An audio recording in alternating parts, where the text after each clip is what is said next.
안녕하세요. 저는 기초보안팀 팀장을 맡게 된 김진하입니다. 그리고 악성코드 분석팀도 같이 운영하고 있습니다. 그리고 1주차는 간단하게 악성코드 개념이랑 제가 실습을 어떻게 했는지 그런 것만 간단하게 알려드리겠습니다. 한 30분에서 1시간 정도 걸릴 예정이에요. 그리고 저희가 총 기초보안팀 운영을 총 9번 정도 할 예정인데, 그래서 9번 정도인데 이제 세 팀에서 반복해서 돌아가면서 진행할 예정입니다. 그래서 이번 주는 악성 코드를 할 예정이고, 다음 주는 네트워크나 아니면 포렌식 그 분야를 하게 될 예정이에요. 그래서 총 저는 한 3번 정도, 많으면 3번, 적으면 2번 정도만 만날 수 있을 거예요. 그래서 이번 주에는 개념을 설명해드리고, 그 다음 주에는 분석 진짜 실습을 어떻게 했는지 알려드리고, 그 다음에 또 더 심화된 내용을 알려드리겠습니다. 일단 악성 코드 분석을 하려면 악성 코드가 뭔지를 알아야 될 거 아니에요. 그러면 악성 코드가 어떻게 생겼냐면 이런 식으로 해시 값으로 암호가 되어서 만들어진 것들을 악성 코드라고 해요. 이제 보면 여기 크롬 보이시고 막 이런 이상한 아이콘들이 보이시죠? 이런 것도 다 개발자가 다 지정해서 만든 거예요. 막 사람들 속이고 그러려고. 그리고 악성 코드 분석 방법에서는 3가지 정도의 분석 방법이 있어요. 첫 번째는 자동화 분석, 그 다음으로는 정적 분석, 그 다음은 동적 분석이 있는데, 이거는 사람들이 다 혼동해서 많이 쓰기 때문에 뭐 어떤 분야를 딱 분석을 하겠다 딱 이게 아니라 이제 이거랑 이거랑 같이 쓰고 이거랑 이거랑 같이 쓰고 뭐 이런 방식으로 악성 코드를 분석하게 됩니다.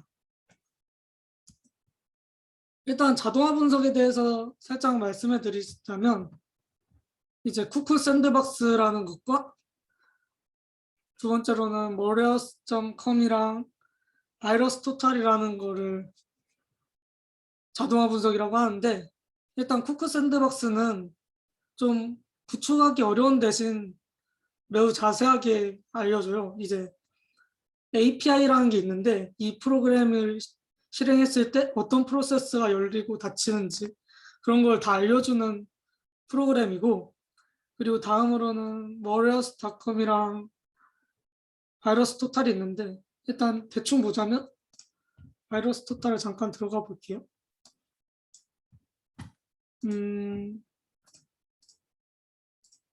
여기서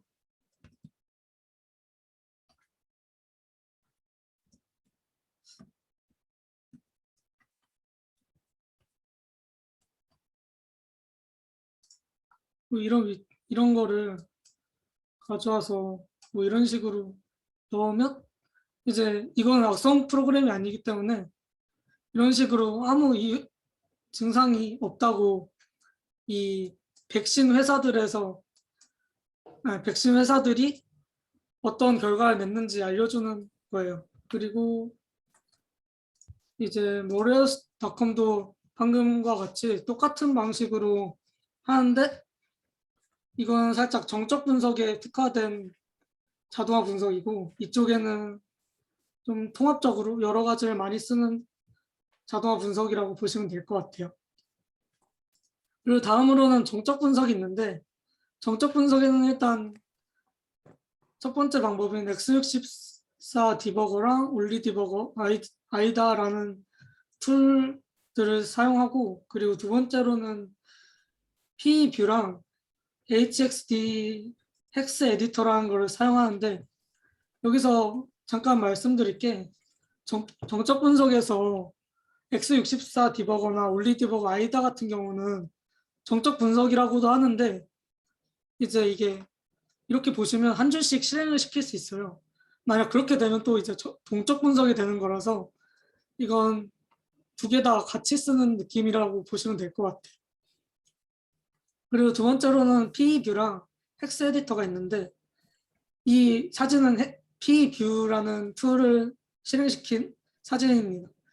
그래서 옆에 보시면 막 알 수 없는 것들이, 알 수 없는 영문들이 막 나오고, 여기 P 파일이라는 게 또 나오고, 데이터라는 게 나오고, 여긴 설명, 요약 같은 게 잠깐 나오는데, 이게 프로그램이 실행시키지도 않고 어떻게 구성이 되어 있는지 알려주는 그런 툴이 P뷰라고 볼 수 있습니다. 그리고 헥스 에디터는 이렇게 나와 있는 데이터들을 그냥 정리해 놓지 않고 그냥 쭉 나열해 놓은 게 헥스 에디터라고 합니다. 그리고 다음으로는 동적 분석이 있습니다. 동적 분석에서는 일단 첫 번째로는 와이어샤크가 대표적이고, 그리고 다음으로는 프로세스 익스플로어, 프로세스 모니터라는 걸 사용하는데, 이 와이어샤크 같은 경우는 이제 인터넷을 접속했을 때 어떤 어떤 패킷을 주고받는지 알 수 있게 해주는 툴이고, 그리고 두 번째 프로세스 익스플로어나 프로세스 모니터는 우리가 만약에 크롬이라는 프로세스를 실행시키면 이게 어떤 프로세스가 열렸는지, 이 프로세스에서는 어떤 DLL이나 그런 것들을 가져왔는지 실시간으로 알려줄 수 있게 되는 툴입니다. 그래서 이제 아까 PE뷰를 설명드릴 때 이 프로그램이 어떻게 실행시키지도 않았는데 알게 됐냐, 이런 걸 알려고 하면 이제 PE 헤더라는 것을 공부해 봐야 돼요. 근데 이건 좀 복잡하기도 하고 어려운데 간단하게만 설명드리자면 PE 포맷이라고 하는데 윈도우 운영체제에서 사용되는 실행 파일이나 DLL, 오브젝트 코드 등을 위한 파일 형식이고, 윈도우 로더가 실행 가능한 코드를 관리하는데 필요한 정보를 캡슐화한 데이터 구조체라고 합니다. 이제 보시면 P 헤더랑 P 바디 이런 식으로 나눠집니다. 근데 아까 말했다시피 윈도우에서만 실행되는데 실행 계열에서는 EXE, SCR 이런 게 있고, 라이브러리 계열에서는 DLL이나 OCX, CPL, DRV 뭐 이런 게 있는데 저도 정확하게는 다 이게 뭔지 몰라서 그냥 생략하고 넘어가겠습니다. 그리고 첫 번째로는 P 헤더가 있는데 이게 사실상 제일 중요하다고 보시면 돼요. 여기서 도스 헤더 첫 번째로 보시면 도스 헤더가 있는데 이거는 이 파일이 P 구조를 가지고 있는지 판단하는 것이고, 그 다음으로는 도스 스톱이라는 게 있는데 이건 도스 모드에서 실행했을 때 실행할 내용을 저장하는 거예요. 근데 이렇게 말해봤자 딱히 와닿지 않을 거니까 대충 뭐 이런 게 있다라고만 알고 계시면 될 것 같습니다. 그리고 아까 헥스 에디터라고 있다고 했는데 이건 이진 파일이라고 해요. 이렇게 나온 것들이. 그러면 이제 아까는 분명히 P뷰에서는 뭔가 이런 수들이 정리돼서 보여줬는데 여기에서는 그냥 나열만 해놓은 그런 상태의 툴입니다. 그리고 저희가 일단 조금 있다가 리버싱이라는 걸 할 텐데 그걸 알게 되려면 이제 프로그램 실행 과정을 알아야 돼요. 이제 이 많은 곳에서 어느 부분에서 저희가 분석을 하냐 하면 이 어셈블러라는 곳에서 분석을 하게 됩니다. 일단 처음부터 설명해 드리자면 예를 들어서 B라는 C 파일이 있습니다. 근데 이 파일을 이제 빌드를 하려고 한다면 일단 맨 처음으로는 전처리기에 넣어요. 이 .i라는 건 .c에서 .i로 바뀌어서 저장이 되고, 그 다음엔 컴파일러를 하게 되는데 이것도 .s로 되고, 이 컴파일러에서 링커로 갈 때는 이제 A.object이랑 일정 오브젝이 있는데 여기서 이 프로그램을 실행할 때 이제 여러 라이브러리들이 필요할 거란 말이에요. 근데 그런 것들은 이제 이 단계에서 연결해서 묶어서 한 부분이 이제 링커 부분입니다. 그래서 링커를 한 다음에 이제 실행 파일이 나오게 됩니다. 그래서 저희가 흔히 보는 exe 파일이 이런 식으로 이런 과정을 거쳐서 만들어지게 된 것이고, 이제 어셈블러에 대해서 좀 더 자세히 설명드리자면, 일단 저희가 맨 처음으로 해야 될 게 어셈블리어인데, 방금 말했던 어셈블러에서 어셈블리어를 기계어 프로그램으로 바꾸게 됩니다. 그래서 보면 이제 좀 정의를 보자면 사람이 이해하기 쉬운 방식으로 프로그램 코드를 작성하게 된 언어라고 하는데, 이제 이런 식으로 생겼어요. move eax, 1 이런 식으로 된 게 어셈블러를 거치게 되면 이렇게 기계어 프로그램으로 이진수로 바뀌게 됩니다. 근데 저희가 이제 분석을 해야 되는데, 분석을 해야 될 단계가 이 어셈블리어를 이용해서 분석을 하게 돼요. 근데 이 어셈블리어를 분석하려면 아까 그 헥스 에디터처럼 그런 식으로 이런 식으로 다 돼 있는데, 이걸 그냥 보면 솔직히 뭐가 뭔지도 모르고 아무것도 모르겠는데 막 아무것도 모르겠잖아요. 그래서 저희는 여기서 x64 디버거라는 툴을 사용하게 됩니다. 이 툴은 이제 아까 그렇게 돼 있는 거를 이런 식으로 다 변형해가지고 쭉 나열한 그런 프로그램입니다. 그리고 아까 말했다시피 리버스 엔지니어링을 할 건데, 리버스 엔지니어링이란 완성된 프로그램을 분석하여 기본적인 설계 개념과 적용 기술을 파악하고 재현하는 것이라고 해요.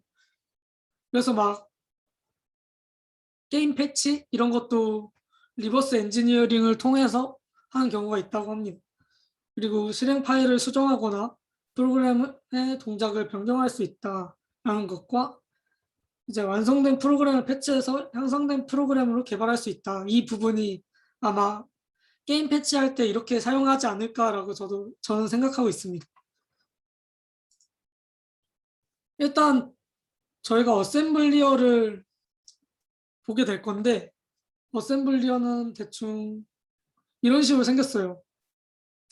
근데 이렇게 보면 진짜 생전 처음 보는 사람은 이게 도대체 뭔 소린가 싶을 텐데, 이걸 잠깐 알기 위해서 잠깐 이거 중요한 부분만 짚고 넘어갈게요. 처음으로는 move라는 명령어가 있는데, 이것은 값 이동을 해요. 그래서 이거 보시면 형식이 이렇게 되어 있는데, 이게 목적지 DST가 있는데 SRC에서 DST로 값을 이동하는 명령어고, 그다음 LEA라는 게 있는데 이거는 메모리 주소를 목적지로 이동하는 거예요.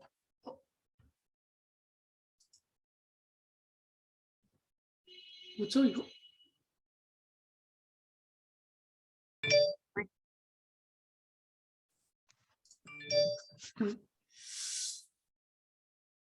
뭔지 모르겠지만 일단, 그리고 이것도 똑같이 src라는 메모리 주소에서 목적지로 이동하게 되고, 그다음 팝이라는 것과 푸시라는 게 있어요.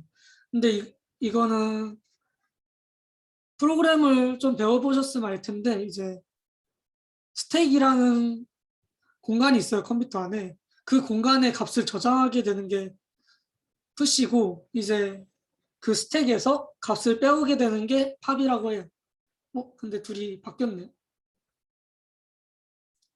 그리고 CMP랑 테스트가 있는데, 이거는 비교 연산을 할 때 잠깐 쓰게 되는데, 여기서 CMP는 뺄셈으로 이 ECX랑 0을 빼서 나온 값으로 비교하게 되고, 테스트는 AND 연산으로 값이 뭔지에 따라서 비교하게 돼요. 그리고 콜 함수는 다 아시다시피 함수를 호출하는 그런 명령어입니다. 그래서 일단 넘어가시면 저희가 아까 x64를 사용하게 된다고 했는데, 그냥 창을 보시면 그냥 영어랑 숫자만 잔뜩 있고 뭔지 모르실 텐데 잠깐 설명드리겠습니다. 그래서 첫 번째, 이 메인 화면에 있는 이 위치는 주소와 어셈블 코드를 x64나 사용자가 단 주석이 여기 표시되게 되고, 메인 문 막 어셈블리어 코드 이런 것들이 다 여기에 표시되게 됩니다. 그리고 두 번째는 현 CPU에서 레지스터의 상태를 알게 됩니다. 아까 EAX 막 이렇게 여기 보시면 뭐 이런 식의 EAX를 사용하게 되는데, 그런 것들을 다 레지스터라고 합니다. 그래서 이런 값들이 무슨 값을 가져오는지 알려주게 되고, 그리고 세 번째, 이 조그마한 창은 이 1번에서 선택한 부분에 대한 정보를 표시해주고, 네 번째로는 현재 레지스터 상태 중 RCX랑 RDX, R8, R9의 값을 표시하게 돼요. 그리고 다섯 번째는 덤프 값이라고 헥스 값을 이제 이상한 함수나 뭐 그런 거를 덤프로 이동하기를 하면 이 헥스 값으로 이동하게 돼요.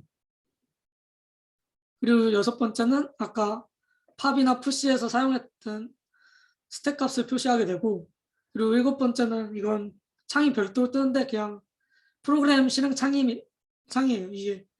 그래서 이걸 한 줄씩 실행시키면 여기에서도 뭐 변화가 일어날 수도 있고 안 일어날 수도 있고, 이런 프로그램 창이에요. 그래서 본격적인 실습을 들어가기 전에 잠깐 눈에 익혀가는 타임이라고 생각하시면 될 텐데, 제가 이런 코드를 짰습니다. int main 해가지고 int a는 5고 print f는 %d 줄바꿈하고 a를 출력해라, 그리고 return 0, 프로그램을 끝내라, 이런 아주 간단한 프로그램을 짰는데, 이거를 바로 어셈블리어로 바꾸면 이런 식으로 됩니다.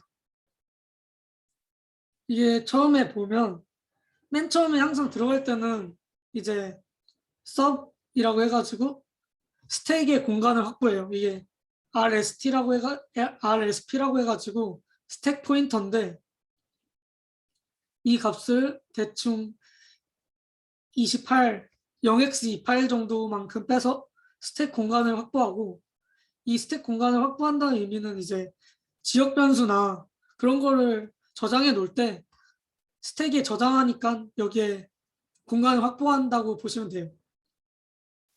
그리고 두 번째로는 EDX에 5를 넣었는데, 여기 보시면 int a는 5 이런 식으로 되어 있잖아요.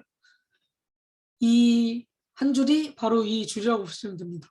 이 5가 EDX로 넘어간 값이 이동되는 그런 거를 알려주고, 그 다음에 LEA라는 게 있는데, 이거는 이 %d를 사용할 때 그냥 %d를 쓸 수 없어서 이제 이 메모리의 주소를 가져오게 돼요. 그래서 이 메모리의 주소를 RCX에 주소를 대입하게 되고, 그 다음에 콜 프린트 F로 사용해서 이제 이 프린트 F라는 거를 사용하게 돼요. 근데 이게 프린트 F는 그냥 많이 써서 너무 익숙해서 이제 그냥 함수라고 보실 수 있는데, 여기서 프린트 F도 다 어딘가에서 가져와서 함수로 사용하는 그런 문입니다, 여기가. 그래서 여기서 프린트 F라는 것을 가져오고 출력시키게 됩니다, 여기서. 그리고 XOR EAX로 사용해서 이 같은 값을 사용하면 무조건 0이 나오는데, 그냥 여기 리턴 0을 사용할 때 EAX로 0을 리턴해라 뭐 이런 식으로 해가지고 이 문을 쓴 것 같고, 이 맨 마지막으로는 이제 저희가 맨 처음에 여기서 스택 공간을 0x28만큼 확보해 줬잖아요. 그만큼 다시 추가해 놔야지 이제 공간이, 쓰레기 공간이 없어지고 정상적으로 프로그램이 종료되게 됩니다. 그래서 아주 간단하게 이런 식으로 됐습니다. 그리고 다음으로는 이제 실습인데, 제가 간단하게 실습을 직접 해보려고 합니다. 어백스 크랙미라는 프로그램을 잠깐 쓸 건데, 저는 아까 말했던 x64 디버거에서 이 화면도 다 보이시죠? 이 가상 환경 화면? 네. 그래서 보시면 이 프로그램은 이제 이 x64 프로그램은 두 개로 나눠져 있어요. x64를 사용하거나 x32를 사용하거나. 그래서 근데 저희는 이번에 사용해야 될 게 x32 디버거라서 x32 디버거를 켜겠습니다. 근데 x64 디버거나 x32 디버거나 그 비트, 그 바이트 수만 다른 거지, 네, 그 비트 수만 다른 거지 다 똑같아요. 나머지는. 그래서 이게 저희가 분석할 프로그램이고요. 이런 식으로 드래그해서 넣게 해주시면 뭐 아까 보셨다시피 이런 메인문과 스택, 레지스터 이런 것들을 표현하게 됩니다. 근데 일단 이 프로그램은 악성 프로그램이 아니니까 일단 실행을 시켜볼게요. 이게 실행을 하면 어떤 식으로 나오는지 어떤지는 알아야 될 거 아니에요. 그래서 실행하면 make me think your HD is a CD-ROM 이런 식으로 나오고, 확인 누르면 이제 안 됐다, 뭔가 연결이 안 됐다 이렇게 나오는데, 이제 이 에러 표시가 아니라 여기서는 이제 오케이 막 이쪽을 띄우게 되는 그게 이 프로그램의 문제예요. 그래서 확인하게 되면 아까 이 에러가 보였죠? 여기서 다시 실행시키면 이 에러는 아니고 맨 처음엔 어백스 크랙미 이게 나오는데, 이게 바로 이 부분이에요. 이 부분에서 이런 게 나오게 되죠. 그래서 보시면 이건 살짝 옆으로 치워놓고, 여기서 이제 저희가 한 줄씩 넘겨가면서 실행할 거예요. 한 줄씩 넘겨가면서 실행하면 F8을 누르면 한 줄씩 넘어가면서 실행을 하게 됩니다. 근데 아까 이 메시지 창을 띄우기 위해서는 아마도 이쪽 부분에서 메시지 창을 띄우게 될 거예요. 이 함수에서 메시지 박스를 불러와라 이거니까. 여기까지 진행시켜 볼게요. 이제 한 줄 한 줄. 이 줄 넘어가면 이제 이 창 말고도 이 창이 나왔죠. 이 창과 똑같은 창이에요. 그래서 이게 나왔다는 걸 알 수 있게 됐고, 아까 푸시할 때 푸시가 스택에 넣는 거라고 했는데 여기서 이런 식으로 다 넣게 돼요. 잠깐만 다시 해볼게요. 그래서 푸시해서 첫 번째는 0을 넣어주고, 그 다음에는 한 번 더 실행시키면 여기에 00402000이라는 것을, 이 값을 넣게 되고, 이게 여기서 이 값을 푸시해주게 되는 이유가, 이거를 만약 덤프로 이동하게 된다면 이렇게 나와요. 어백스 크랙미 이런 식으로 나오니까 이 문구를 출력하기 위해서 여기에 이 주소를 넣어준 거예요. 그리고 여기서 한 줄 더 실행시키면 1, 2라는 값이 여기에 들어가야 되고 여기선 또 이거겠죠? 이런 문구. 이런 식으로 먼저 이 프로그램을 실행시키지 않아도 어떤 식으로 돼 있는지 대충 추측은 할 수 있어요. 그래서 이걸 그냥 이 상태로 실행시키지 않고 하는 걸 정적 분석이라고 하고 제가 방금 했다시피 이렇게 하나씩 들어가고 뭐가 들어가고 한 걸 보는 걸 동적 분석이라고 해요. 그리고 나머지를 또 하자면 이 메시지 박스는 띄었죠 저희가. 이걸 확인을 하면 이제 여기서 넘어갑니다. 넘어가졌고 이제 여기서 또 표시해서 이걸 넘겨주게 되고 여기서 또 이게 뭔지 궁금하면 또 덤프를 해서 가면 C 뭐 대충 이 위치가 어딘지 알 수 있게 되는 뭐 그런 느낌인 것 같아요. 그리고 다음에는 또 한 줄 더 넘겨주고 한 줄 넘겨주고 뭐 이런 식으로 하다가 이제 여기서 아까 CMP가 비교하는 문장이라고 했잖아요. 근데 여기서 보시면 CMP는 앞에 거랑 뒤에 거를 빼서 비교하는 거예요. 근데 여기서 보시면 여기 EAX라는 값이 1이고 ESI라는 값은 뭐 이 위치예요. 이 위치가 아까 어디선가 들어갔었나 봐요. 근데 이 위치랑 이 위치랑 빼면 당연히 같은 값은 안 나올 거예요. 당연히 이상한 값이 나올 텐데 다시 할게요. 그렇죠? 이게 이거랑 이거랑 빼서 이제 똑같은 값이 안 나오니까 여기서 이제 같으면 이쪽으로 넘어가라 이쪽으로 넘어가라 이건데 이게 점프 2가 만약 같지 않으니까 이번에 한 게 같지 않으니까 아마 이쪽으로 넘어갈 거예요. 그렇죠? 이게 원래는 점프로 해가지고 이쪽으로 넘어가야 되는데 넘어가지 않아서 이쪽으로 바로 가게 됐어요. 근데 이쪽은 아까 말했다시피 이 프로그램을 실행했을 때 에러 문이 뜨잖아요. 이게 에러 문을 저장하는 그 곳이에요. 그래서 만약 이런 식으로 해가지고 하면 이제 이 문이 뜨게 되죠. 이러면 안 된다 하는 거고 이제 여기서 어떻게 이쪽으로 그냥 넘어갈 것이냐 라는 걸 저희가 이제 고민해 봐야 돼요.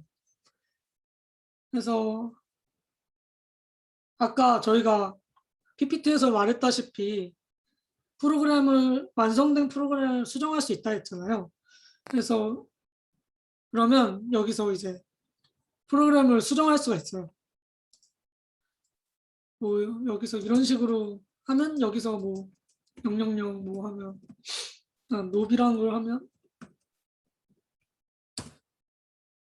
이런 식으로 저장이 돼요. 그래서 이걸 똑같이 실행시키면 이 노비란 게 실행되거든요. 그래서 이런 걸로 패치를 할 수 있어요. 근데 이건 이번에 했던 건 실패했으니까 다시 실행시켜 볼게요. 다시 실행시키고 아까 다시 실행시키다가 여기서 막혔잖아요. 여기서 이 값이 다르니까 이 점프문을 통해서 이쪽으로 넘어가지 못했잖아요. 그래서 저희가 이번에 아주 간단하게 해야 될 거는 이거를 잠깐 바꿔볼 거예요. 이게 그냥 점프를 통해서 이쪽으로 넘어갈 수 있게. 그러면 이제 j2 말고 이제 저희는 점프라는 걸 쓸 수 있어요. 이 점프가 뭐냐면 그냥 이 점프문을 오면 무조건 점프해라. 이런 말이에요. 그래서 이쪽에 오면 무조건 이 주소로 점프하게 될 거예요. 이렇게 하고 이제 여기에서 브레이크 포인트를 걸고 여기서 브레이크 포인트를 한번 걸고 한번 실행시켜 볼게요. 그래서 보면 확인하고 하면 여기까지 오게 되는데 분명 여기에서 이 값은 두 개는 달라요. 그래서 아까와 같이 한다면 이거랑 이걸 뺐을 때 0이 안 나오니까 분명 이쪽을 가야 되는데 저희는 여기서 방금 점프라고 바꿨기 때문에 이제 무조건 이쪽으로 넘어가게 될 거예요. 한번 확인해 보면 점프해서 이쪽으로 넘어가게 되죠. 그래서 이제 얘라는 거 문구를 스택에 저장하게 되고 이것도 또 확인해 보면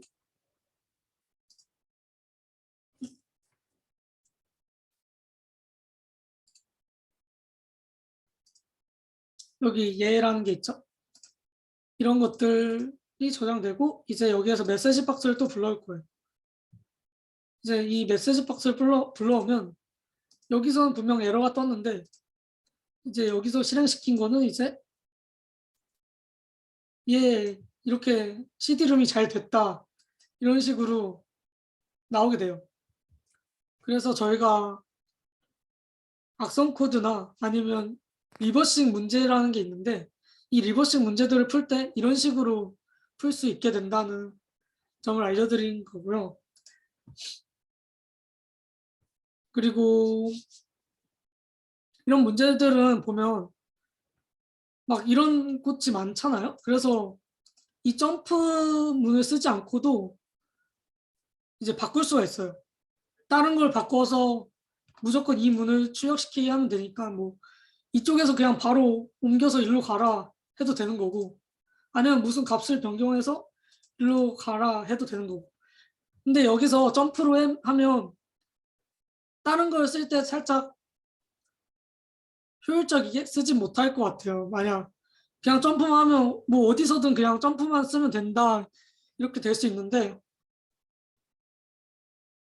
그게 아니라 이제 이번에 할 방법은 이 ESI라는 값을 변경해서 이 점프 이퀄이라는 문을 통과시켜 볼 거예요. 그래서 보시면 분명 여기서 보면 아까 EAX는 1이었고 ESI는 이상한 값이 들어가 있었어요. 근데 여기서 CMP로 EAX랑 ESI랑 값을 똑같이 만들려면 좀 더 간단한 EAX 쪽으로 맞추면 될 것 같아요. 그래서 저는 생각해 본 게 여기서 이 짓거리를 하지 말고 그냥 값을 바꿔보려고 해요.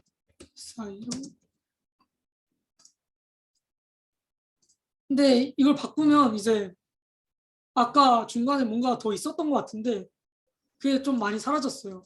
그게 그렇게 된 이유가 이게 명령어마다 주소를 잡아먹는 크기가 다 달라요. 그래서 그런 것도 유의하셔서 바꿔야 되는 점이 있습니다. 그래서 이것도 똑같이 실행시켜 보면 그래서 메시지 박스가 또 나오고 그 다음에 저희가 이걸 move로 해가지고 원래 함수 엔틀 포인트가 들어가 있는 값인데 1로 바꿨어요. 그럼 이게 1이 되겠죠? 근데 여기서 inc라는 거는 1을 증가시켜라 라는 거였는데 그래서 1을 증가시키면 여기서 2가 되겠죠? 그리고 여기 DEC에서는 DEC라는 명령어는 1을 빼주는 건데 그걸 확인하면 이제 EAX 값이 1을 빼줄 거예요. 2가 됐죠? 그럼 이제 조건은 이제 충족했어요. CMP로 EAX랑 ESI라는 값이 똑같아서 이제 빼면 0이 나와서 이 값을 충족하게 될 거예요. 그래서 보시면 이 문에서 이제 원래라면 점프도 아니니까 일로 가야 되는 게 맞는데 저희가 값을 바꿨으니까 이제 일로 가게 돼요. 알아서. 그래서 이쪽도 또 똑같이 실행시키면 아까와 같이 와 맞았다 이런 식으로 확인문을 뜨게 돼요. 이런 식으로 문제를 풀게 되면 악성 코드를 분석할 때 좀 더 유용하게 되게 됩니다. 그리고 이 이상한 값들이 있잖아요. 이 여기에서도 이제 자기가 원하는 값으로 막 뭐 아무것도 실행시키지 않는다 하면 뭐 이런 식으로 다 바꿀 수 있어요. 이제 이런 식으로 바꿔가지고 이 점프로 이쪽으로 이동시켜서 뭐 해도 되고 뭐 자유분방하게 답은 없어서 이제 일로 갔다 절로 갔다 하면 다 되는 그런 문제를 소개시켜 드린 겁니다. 뭐 이런 식으로 풀면 된다 이런 거고 이제 이건 됐으니까 이제 뭐 잠깐 보여드리자면 P뷰라는 것도 있고 아까 P뷰를 봤죠? 이게 아니라 P뷰를 또 넣어보면 이제 이런 식으로 저도 이건 다는 잘 모르겠는데 대충 어느 정도만 중요한 것만 알 수 있으면 돼요. 그래서 보면 뭐 이런 거라든지 이런 게 뭐냐면 이제 코드가 실행되는 위치, 코드가 있는 위치를 알려주게 돼요. 뭐 그래서 이런 식으로 이런 데이터를 볼 수 있다라는 정도만 알고 계시면 될 것 같습니다. 그리고 아까 프로세스 모니터라는 게 있었는데 그것도 잠시 보여드리자면 프로세스 익스플로어인데 이거 음,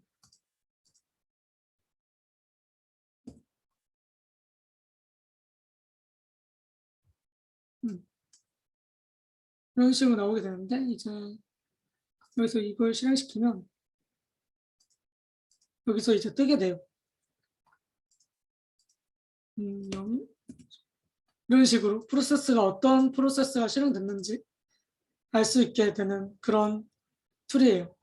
이제 이런 걸 잘 사용해서 악성 코드도 실행시키지도 않고 이런 걸로 정적 분석으로 확인할 수 있다는 걸 알 수 있게 된 거죠. 그리고 실습은 이만 마치고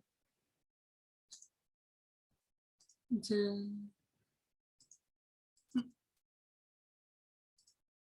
PPT로 넘어오면 아까 이것도 하려 했는데 이건 대충 넘길게요 그냥. 그래서 이쪽으로 가면 이제 다 끝났어요. 이제 공부 링크가 있는데 이거는 여러 가지가 있는데 이제 아까 그런 문제들을 풀고 싶으신다면 이 코드 엔진이라는 곳이랑 드림핵이라는 곳을 가서 문제를 푸실 수가 있어요. 이제 코드 엔진 잠깐 들어가면 챌린지가 있는데 챌린지로 가서 뭐 베이직 뭐 이런 문제들이 잔뜩 있는데 만약 관심 있으시면 이런 것들 다운받아서 아까와 똑같이 풀어보시면 될 것 같아요. 그리고 드림핵이라는 것도 있는데 이거는 좀 강의 이런 곳을 강의 사이트로 PPT 같은 자료들을 확인해 볼 수 있어요. 그래서 좀 진짜 입문자다 하면 이제 드림에게 들어와서 차근차근 보시는 걸 추천드려요. 그리고 악성 코드 분석에 진짜 관심이 있다 하시면 이 보안 프로젝트 유튜브를 구독하시고 뭐 보시면 충분히 도움이 될 거라고 생각합니다. 이 보안 프로젝트에서는 이제 무슨 악성 코드를 분석한 건가 아니면 이제 악성 코드 분석가 뭐 이런 식으로 해가지고 지금 자주 올라오는 시기인 것 같아요. 그래서 만약 관심 있으시면 이쪽 보안 프로젝트도 한번 보시는 걸 추천드립니다. 그래서 이걸로 1주차 기초보안팀의 악성코드 분석팀, 아니 악성코드 분석을 마치도록 하겠습니다. 이제 다음 주에는 이제 좀 더 심화된 거를 배워볼까 해요. 이제 진짜 악성코드를 분석하는 방법, 이런 것들을 알려드릴까 합니다. 아무튼 수고하셨습니다.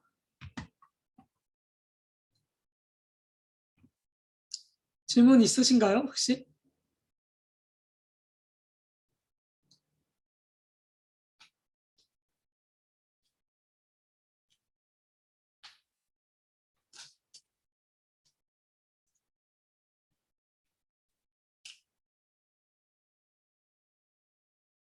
만약 악성 코드 분석에 관심 있으시면 지금 악성 코드 분석팀도 운영하고 있으니까 그쪽으로 들어오고 싶다 하시면 저한테 연락 주시면 제가 친절하게 알려드리도록 할게요.